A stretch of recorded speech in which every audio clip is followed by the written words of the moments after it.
You made a series of choices that have put us in a bad situation now, where I don't even know if I want to get married. It is like walking on an eggshell, you know, with you. If it's too hard, then leave. Wow. Everything is up. Everything is so messy, and I don't know how to solve it. But I gave it condition. What would they be? What? He adopt my kids legally. Mais s'il dit non, ça veut dire c'est sa famille.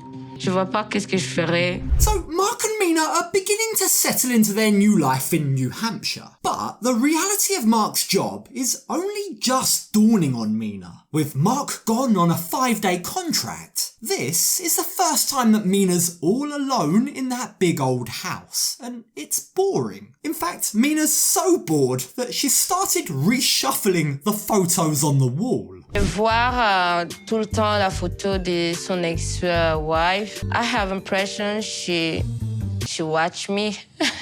So after Mina switches out the photo of Mark's ex-wife, she continues to snoop around his office and finds a photo of Mark with Kamala Harris. And that flickers some jealousy in her. I think he's poor here. He need to explain to me where is his woman. Like, this isn't the first time that we're seeing Mina acting completely oblivious to the country that's now her home. Either way, in a bid to try and occupy herself, eventually Mina heads out to Martini Pat's home. As I'm sure you recall, she's one of Mark's neighbours, and today she's kindly invited Mina over for a crochet session. The reason we are sitting here stitching and drinking, it's community and we get together. We started this because some people crocheted, but other people drink, so it was called Stitch and Bitch. I'm just gonna say what we're all thinking. The ladies of Stitch and Bitch seem badass. But the question is this really the scene that Mina fits into? From the glitz and glam of Paris life to life crocheting with elderly neighbours in New Hampshire. Now, the ladies are all lovely, and they tell Mina that this is now her safe space to speak her mind. Tell us how you're really feeling, they tell her. Nothing is off limits. So Mina shares how difficult life has been, in particular how tough it's been with Mark's family. They want me to sign a prenup, she tells the ladies. A prenup? What? Oh. His family said you need to sign a prenup. No, that is absolute bull because they want to make sure she doesn't touch any of his money. Yeah, exactly. That is pretty obvious. I mean, we all saw it with Jordan, didn't we? Jordan might not have said it, but we all know that one of the main issues that she has with Mina, one of the main reasons why she doesn't want her dad to have another child with her, is because she doesn't want her own inheritance being whittled away. But the ladies at Stitch and Bitch tell Mina that this is exactly why she should sign a prenup. You need to protect yourself because you deserve more, but you have this little girl and any other children you have, that those children are taken care of, and he needs to take care of them. Now, keep in mind that Martini Pat and others in that room are in a very similar situation to Mina, in the sense that they're also married to rich pilot husbands. And by the way, all pilots tend to be headstrong type A personalities, one of the ladies says. I mean, if there's anyone that Mina should be taking advice from, it's these ladies. Martini Pat explains to Mina that a prenup can work in her favour too, but, she says, you need to make sure that you fight for your rights, and that turns out to be something that Mina has given some thought to. You see, she tells the ladies that she'll agree to sign the prenup as long as Mark agrees to one condition. But I gave it condition. What would they be? What? He adopt my kids legally. Yeah. Exactly. Mina will sign the prenup as long as Mark legally adopts Clayton. If he does that, if I can have the peace of mind to know that both of my kids will be looked after whether or not this marriage works, she says, then I'll gladly sign the prenup. Now, what's obvious here is it's very clear just how much Mina cares about her kids. Like, we know that Clayton being stuck in Paris is killing her. Like, she's seemingly willing not to forfeit's the wrong word. Like, it's more that she's willing to prioritise her child's security rather than maximise her financial gain. Don't get me wrong, it's not a full sacrifice, she'd still receive something, but I think it is a clear signal of her priorities. She's willing to put her son's security over her own interests. She wants to make sure that he'll be taken care of no matter what, and That motherly instinct, that sentiment, is something that makes all of the other women emotional. But I have never seen, until right now, it's going to make me cry, the position you are in as a woman who has now 2 children. Martini Pat can see just how stressful Mina's life is. She's left her family, her lifestyle, her job, her country, her kid in order to be here with Mark, and yet their future is still far from certain. But the prenup can at least help with that. It can help to at least give some certainty to a process which, at the moment, everything else seems up in the air. I lost my friend, I lost my job, I lost everything. I coming here for the new family, and you coming into my life. I don't actually find Mina's prenup condition crazy. If Mark is willing to marry Mina, then he should already be willing to take on the parental role for the other child in her life. The child that may not biologically be his, but is still his son, is his stepson. Mark will be the father figure for that boy. He's going to be living his most formative years with Mark. I mean, legally adopting Clayton should just literally be a case of signing paperwork on something that he's already prepared to do. But if it turns out that he isn't willing to do that, well then that will mark the end of Mark and Mina. Mother and son come as a package as well they should. J'espère Marc sera ouvert à la proposition de pouvoir adopter légalement Clayton. Mais s'il dit non, ça veut dire c'est sa famille. Je vois pas qu'est-ce que je ferais. Don't forget, Mina has already considered going home because of Clayton's passport issues. She doesn't want him to feel abandoned. It should come as absolutely no surprise that if Mark doesn't accept adopting Clayton, then Mina will be out of this relationship. But speaking of being out, Sarper and Shekinah both look like they're out. They both look like they're done, following their huge fight from the last episode. And when we join them in this episode, they're finally sitting down to speak, to work through what actually happened.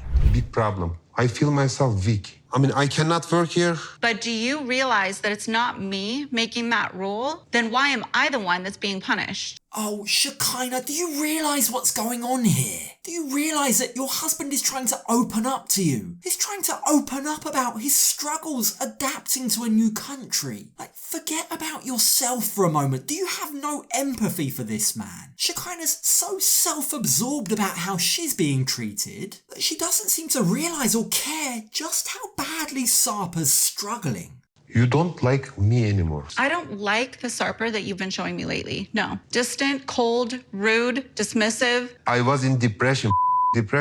Honestly, Shekinah is making my blood boil right now. Literally up until a few days ago, she was talking about how much she loved this new modern Sarper. And yet, the minute he doesn't act exactly the way that she wants, her tone completely changes. It's now, I don't like this version of Sarper. I mean, is the guy not allowed to be human? Because from what it seems like, as far as she's concerned, the stress of giving up everything he knows, the stress of moving to LA and the pressure of trying to win the approval of her friends and her family isn't apparently enough to justify the way that he's feeling. But I'm sorry, that isn't fair.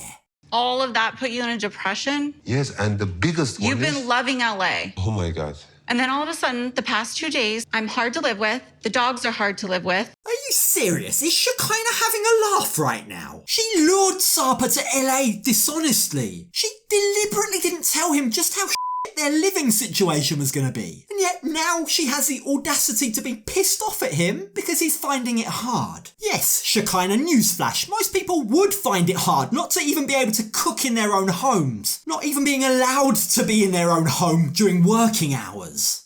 Is she having a joke? Is she being serious right now? The version of me that you get depends on how you treat me. How you've been treating me the past few days is the reason why you're seeing this face now and you're hearing this voice now. It's because of you. Sorry, but Shekinah's complete lack of empathy about Sarper's depression is actually psychotic. Look, we know that Sarper comes from a culture where it's not easy for a man to admit that. And yet here he is saying it out loud that yes, he has been struggling. So what does she do? How does she respond to that? She turns around and tells him it's his fault.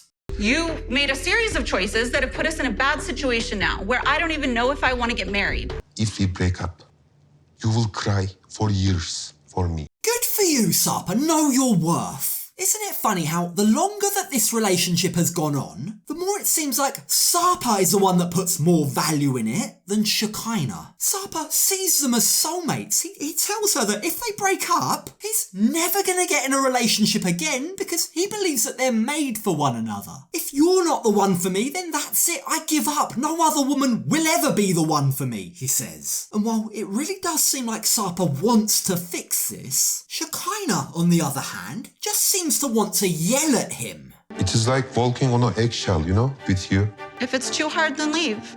I mean, everything is up. Everything is so messy, and I don't know how to solve it.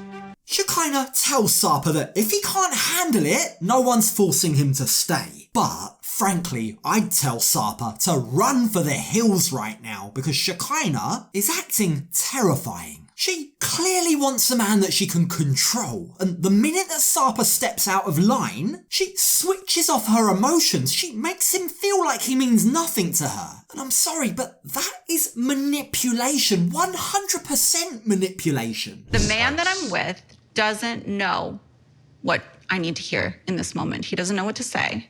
He doesn't know how to behave. He doesn't know how to treat me right. He doesn't know how to listen to me. Sarper is trying to communicate that couples fight all the time. If they really loved each other, they'd find a way to move forward. But Shekinah isn't willing to accept that. She just can't seem to accept that sometimes people have bad days. They say things that they regret. And that's especially true when they've been under the kind of intense pressure that Sarper's been under. Like, Sarper just can't understand why she's being like this. Why isn't she showing me the same level of respect and courtesy as what me and my family showed her when she tried to move to Turkey, he asks. When Shekinah came to Turkey, my home was hers, more than mine, and my family treated her just like their own daughters. Now, for her part, Shekinah can't seem to understand why it is that Sarper's struggling in LA. Like, she sees him enjoying Venice Beach and thinks, how can he be depressed? But what she doesn't seem to understand is she was welcomed and loved in Turkey, whereas he isn't even allowed in his own home half the time. He's constantly being criticised by her friends and her family. That must be exhausting. It must be draining. Is it any surprise that he's questioning whether or not he's made the right choice by moving to America? And yet Shekinah now expects him to fix everything. She's acting like all of their problems are on his shoulders. Because it's so difficult. Then why are you in this relationship? Miserable. I don't know. I love you, that's why. I mean, I'm sitting here thinking I could find a relationship better than this. Damn, Shekinah, that is ice cold. If you really feel like that, go and do it then. Why are you in this relationship if you really think that you can do better? Look, Shekinah is deliberately saying things that she knows will hurt Sarper, and by doing that, she's showing just how toxic she can be. The question is, does she want to fix this or not? Because Sarper is trying, but she's not. She's just batting away his attempts. So what does she want right now? I want to be treated well. I don't want to be treated like just because you're having a bad day. It is human. This is human. Why aren't you sitting here telling me you're sorry? I always say. Now, in fairness to Shekinah, she's right here. Sarper does need to work on his temper. Like, he's admitted as much himself, and okay, I'll side with her on that point, right? But the way that she's now demanding an apology from him, an apology that, by the way, she's already received, shows just how self-absorbed she is. She's completely unwilling to show any empathy for him. And as a result of her complete lack of understanding, Shekinah says that she's done. She gets up and walks away. No. Come back and use something better to say. No. Because this is pointless and I'm leaving. I hate it more. I hate this.